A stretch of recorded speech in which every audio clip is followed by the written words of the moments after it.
नमस्कार दोस्तों, मैं हूं मनोज कुमार गुप्ता। आप देख रहे हैं मेरे चैनल को, जिसका नाम है रेगुलर क्लासेस फॉर अकाउंट। और ये दिख रही है आपको इनकम टैक्स की बुक एस सी मल्होत्रा वाली। और चैप्टर चल रहा है इनकम फ्रॉम सैलरी। चल क्या रहा है, आखिरी क्वेश्चन है, ख़त्म करते हैं इस क्वेश्चन को। 46 क्वेश्चन है, तो पढ़ते हैं और फिर करके दिखाते हैं आपको किस तरह से क्वेश्चन होगा।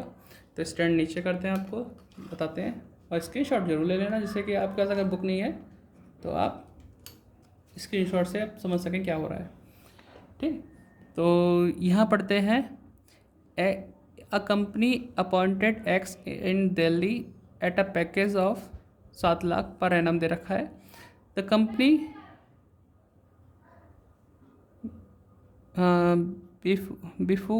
बिफोर क्रेडिट, ये तो इमेज दिख भी ना ढंग से क्या लिखा है, तो यह समझ लो। बिफोर क्रेडिट कितना है, 7 lakh as under the payment of salary. ठीक है, तो इसका मीनिंग बताया कि आपको 7 लाख रुपए की पैकेज पे रखा था। The company before credit 7 lakh as under the payment of salary, मतलब 7 लाख को किस हिसाब से बांट के बताया उसने कि दिया गया है।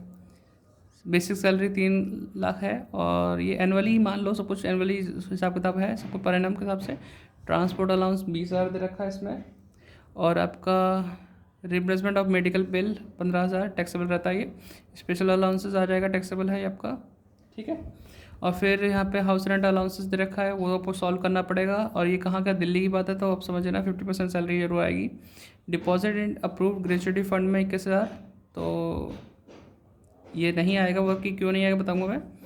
एम्प्लॉय पेड हाउस रेंट कितना है इसमें, 15,000 पर मंथ है। और ये आपका प्रोफेशनल टैक्स दे रखा है कितना, 200 रुपये पर मंथ। सैलरी कैलकुलेट करनी है, करके दिखाते हैं अभी। तो शुरुआत करते हैं क्वेश्चन नंबर 646 की। लिखते हैं computation taxable income from salary for the assessment year 2021 और 22। ठीक है, तो फर्स्ट पॉइंट लिखते हैं बेसिक सैलरी। बेसिक सैलरी थी 3 लाख रुपए मिली। Number 2, transport allowances.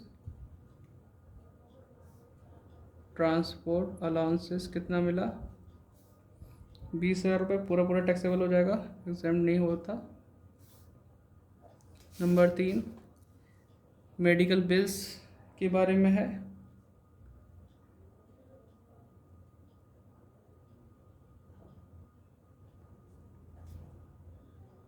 Medical bills कितना था इसमें, 15,000 रुपये टैक्सेबल हो गया। चौथा पॉइंट था हमारा स्पेशल अलाउंसेस।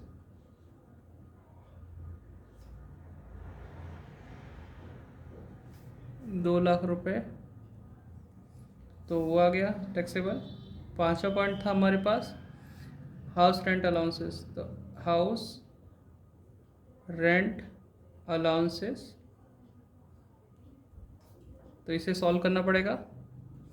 अब ये लिखा है deposit in approved gratuity fund, तो ये नॉट टैक्सेबल है in the hand of employ. Employ की तरफ से जो किया गया वो नहीं आएगा। ठीक है, तो 6 पॉइंट लिख देते नाम, डिपॉजिट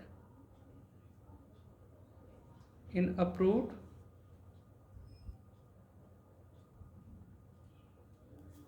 ग्रेचुइटी फंड। अगर सुपर एनुएशन फंड होता तो भी हम देखते हैं कि 1.5 लाख तक माफ़ रहता वो। तो फिलहाल तो यहाँ तो 21,000 कमाता है, तो ये नहीं आएगा। अभी तो मैंने काट रहा था, 21,000 लिखा हुआ है, नहीं आएगा, डैश कर दो। अब इसके बाद क्या होगा, एम्प्लॉय पेड हाउस रेंट का दे रखा 15,000 और प्रोफेशनल टैक्स, तो अभी तो हम जोड़ेंगे, और तो कुछ इसमें है नहीं। तो पहले हम जोड़ें, लिखेंगे ग्रॉस सैलरी, फिर लेस करें स्टैंडर्ड डिडक्शन 50,000,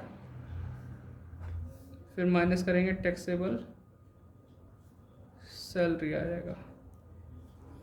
ठीक है, तो अभी हम इसे आगे करके इसका सॉल्व करते हैं वर्किंग नोट में। वर्किंग नोट फर्स्ट वही लिखेंगे, calculation of taxable HRA, taxable HRA। तो इसमें लिखते फर्स्ट HRA मिला, कितना मिला, HRA रिसीव्ड, HRA मिला था हमें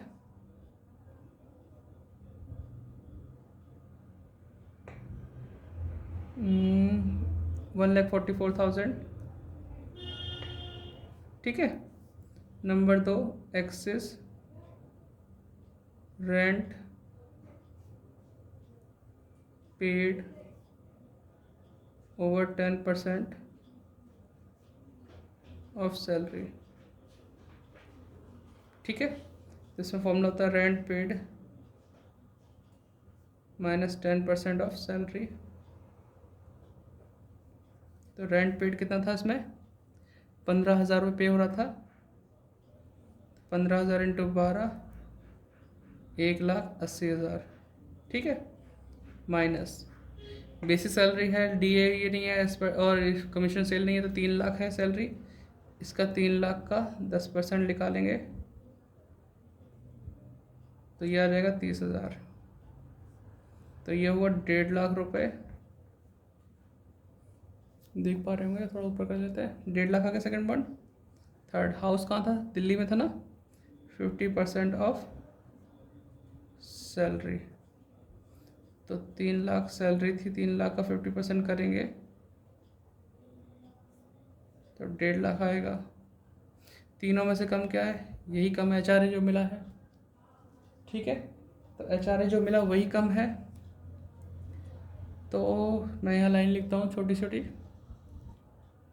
which ever is less is exempt. जो भी इसमें से कम होता है वो एग्जेम्प्ट है, 1,44,000। अब टैक्सेबल क्या होगा, टैक्सेबल HRA मिला 1,44,000, कम भी वही है, मतलब माफ़ भी वही है, तो एक्स क्या आ जाएगा, नील आ जाएगा, मतलब सारा एग्जाम्प्ट हो गया, तो यहाँ नील कर दो। ठीक है, अब क्वेश्चन तो कंप्लीट हो गया, आप इसे नोट कर लें। मैं इसे टोटल करता हूँ फिर माइनस करता हूँ, बताता हूँ आंसर आया नहीं आया। और इसके जैसे ही क्वेश्चन है जो एग्जाम्पल बेस है, बिल्कुल देखोगे ना, जहाँ एग्जाम्पल लास्ट खत्म हो रहा है, लास्ट वाला एग्जाम्पल भी इसी जैसा है, तो तैयारी कर लेना उसकी भी। 3 lakh plus 20,000 plus 15,000 plus 2 lakh. ठीक है, 2 लाख करके आया 5,35,000, 5,35,000 माइनस 50,000 कर दो। और भी तो था, प्रोफेशनल टैक्स भी था, अब जगह भी छोड़ी मैंने, ले गया बेवकूफ़ी वाली बात। तो क्या करें, जल्दी जल्दी हो जाता ना कई बार, तो बेटा जी ठीक है, काटना तो पड़ेगा, लेस इसी के अंदर लिखते हैं प्रोफेशनल टैक्स। अब क्वेश्चन चैप्टर ख़त्म कराने जल्दी में ना गलतियाँ हो जाती हैं, तो 2,400 रुपये ये होगा, 200 रुपये पर मंथ है ना, 200 इंटू 12 2,400। तो मैं इसमें से 50,000 भी माइनस करूँगा और ये भी माइनस करूँगा, 2,400 रुपये, तो आएगा 482,600 टैक्सेबल सैलरी। थोड़ा घिच पिच हो गया, देख लेना यार। ठीक है, दिख तो रहा, लेकिन बस वही है, आप पहले ग्रॉस सैलरी लिखना, साइड में स्टैंडर्ड डिडक्शन, साइड में अमाउंट लिखना, प्रोफेशनल टैक्स उसे भी लिखना, फिर माइनस करना, तो आंसर यही आएगा 482,600। ठीक है, बाय बाय, चैप्टर फिनिश। आपका सैलरी चैप्टर हो गया पेपर से पहले, बस इसी बात की तसल्ली है। बाकी अगर आप देखो इम्पोर्टेंट तौर पे, तो 4 चीज़ तैयार कर लो, residence and tax liability, salary income वाली, और तुम्हारा कैपिटल गेन, हाउस प्रॉपर्टी। इन्हीं में से क्वेश्चन लास्ट ईयर रिपीट हुए थे। फिर भी अदर सोर्सेज या फिर आपका बिजनेस प्रोफेशन वाला जो चैप्टर है उसे कराने की कोशिश करूँगा। अभी जो दिन बचे हैं उसमें थ्योरी बस तो वही है, आप कम चक्कर में पढ़ना, उसके चक्कर में बस मैं अपना तो काम पूरा करूँगा। आप पहले न्यूज़ 4 पे फोकस करना, पेपर आपका इसमें से बन जाएगा और बाकी तो और कुछ नहीं। मैं अपनी तरफ से वीडियो बनाता रहूँगा क्योंकि मुझे बनाना है, इस साल नहीं अगले साल के बच्चों को काम आएगा, लेकिन है। तो थैंक यू भाई दीपक, है नहीं ऐसे में दीपक, लेकिन कभी ना कभी वीडियो देखे, उस भाई की वजह से ही वीडियो बन पाई। अकेला बच्चा था, जॉब वाला बच्चा था, अगर बहुत सारे बच्चे होते तो शायद वीडियो नहीं बन पाती क्योंकि क्वेश्चन खुद से कर लाते बच्चे, तो मुझे मौका नहीं मिलता। ठीक है, जॉब वाला बनता था, कम टाइम था तो हो गया। यहाँ तक सब कुछ वीडियो बढ़िया बन गई। Bye bye.